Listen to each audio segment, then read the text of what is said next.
Hey, what's up, everybody? It's Klaus Custom. Come back at you again, this time with another Black Series custom. Today we have Black Krrsantan. Pretty late on this. I've had the pieces for it for a while, and I had it pretty much since he debuted in Book of Boba Fett, and just now getting around to finishing it.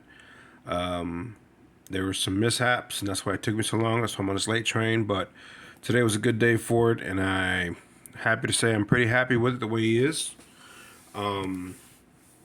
First off, I got the harness and the head from John Walker Customs on Instagram.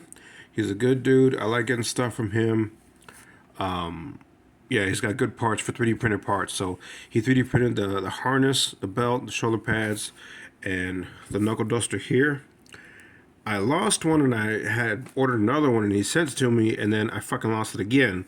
So this time I used something else and to make it look like that. So if I order another one, I'll end up taking this one off and just putting on the right one. But so here we have Black Krrsantan.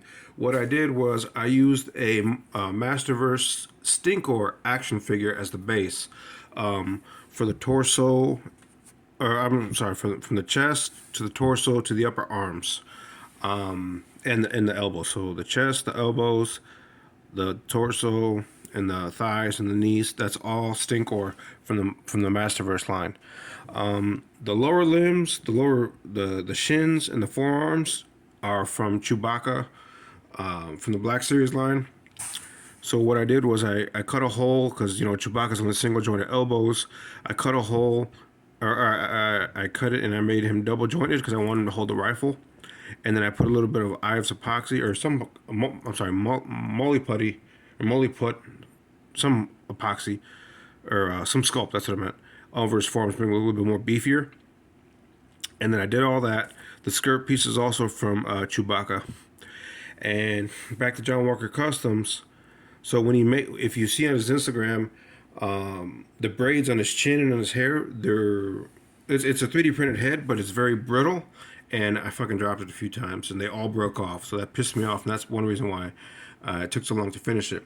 But then I went and I got some string and then some extra clasps, and then I just drilled holes in where those braids were coming down, and then put them back in, and I think it works great. So with that, he had the harness all together. Oh, give me 1 second. He had the harness all together 3D printed like this, but this is all resin, I think it is. So it was too bulky and it would look like really. It would get in the way if I left it on just the way he did. Not say he did something bad. His print was very good. It's just for the way the figure is, and it was just it had too much space. So I didn't want this to be like that.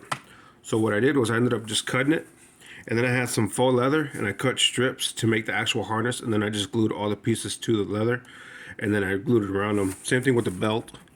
It was too big. So as you can see here, I have the fake leather here, and back around there. And it's also glued to the straps. That way, if he wants to use his shoulders, he can do it and they're not going to get in the way. And then I just glued extra pieces on here. So it's not exactly screen accurate, but it does the job. So yeah, so like I said, I put Chewbacca's skirt on Stinkor and I added some putty here to blend it in. And actually this knuckle duster on the left side is a piece from a Ghostbusters Plasma Series, what's their photon cannon or whatever the hell it's called. And then this gun here, this rifle, is from, I think it's Justice League, or I think it's Batman versus BVS Batman that came with that film, that movie's Batcave or something. Yeah. So it looks better, and it's the one that I had, and I feel I just didn't really need the whole big gun. So I saved a buck or something there. Either way, it was just there, and it's just been waiting to be used for my fodder bin.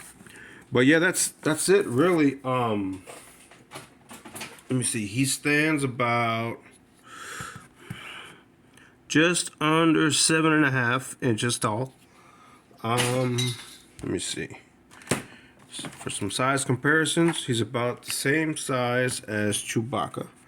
Let Get these guys. They're about the same height, maybe. So the chewy legs on the Stinkor body doesn't really. It's not. You see, it's not straight. It goes at an angle a little bit. It's because of the way the feet are and the hair down here, so it has to bend a little bit. But he still towers over other Black Series figures, so I'm good with that. But here he is against with Chewbacca, and then here he is next to Mando. Hold on. Yeah. And no, I don't have the Boba Fett yet from the Book of Boba Fett, but I need to get him. But here he is next to these two guys. And for my last custom I just recently did, next to Sopple. So, like I said, pretty much that's about it. I guess simple enough. First thing I did, I dyed the mono black. I put some black synthetic dye. Then I hit it with a small primer coat, and then I painted it over again with black. Then dry brushed it with gray. For the harness and for the armor, I coated the base coat is in red. Then I went over it with some copper and some yellow and some gold, and it wasn't really. I didn't really like how that looked, so then I just went back over it with some copper, and I think it looks better now. But overall, I am happy with it. Hope y'all like it. But yeah, I mean, that's really just about it. I mean, I know Hasbro's going to make their own. They already made one. It's shit because it's on the Wookiee body. I think on this body, they need, if they're going to make it, they need to have definitely a wider torso, more beefier one. This is just lanky and looks silly. But yeah, that's it, man. So now I just have another bounty hunter to the team, or to the shelf, and I'm happy with it. I really am. It looks good. The arms are long, but you know, he's an alien. He's a Wookiee, so it works, you know. But yeah, here it is. I like it. Humbly, I keep saying that, but hope y'all like it too. But yeah, like I said, it's gonna be more pictures on my Instagram and my Facebook page on the same name, Colossal Customs, for both. So if you like it, oh, sorry. So articulation, he has, you know, shoulder goes all the way 360. You can do a T pose. It's got bicep swivel. Double jointed arm, elbows, and it goes pretty good. Past 90. You know, we always want more articulation. The torso here is not the greatest articulation, and neither is the head. That's another thing. Like I said, again, John Walker Customs does good sculpt, and he does good work for sure. His parts are A1 for sure. It's just that with the way it is, it wasn't a flexible. I don't know if anyone has a flexible resin cast. If they do, I might get it just to have him move his head more. So his upper torso is and even for the Motu, they're not that great. He does have a waist swivel. He has the thighs, double jointed knees. That's one's a little tough. And then the ankles aren't the greatest, but even on Chewy, they're not the greatest. So, but yeah. So yeah, man, like I said, if y'all like it, comment, like, subscribe. Let me know what you think. I was supposed to do a different custom of a different Star Wars character today, but then I just started working on him, and then I just went through with it. So either way, I'm happy it's done. So like I said, let me know what let me focus. Let me know what y'all think in the comments below. If you like it, whatever, you know what I'm saying? Like, comment, subscribe, and I appreciate you. See you later.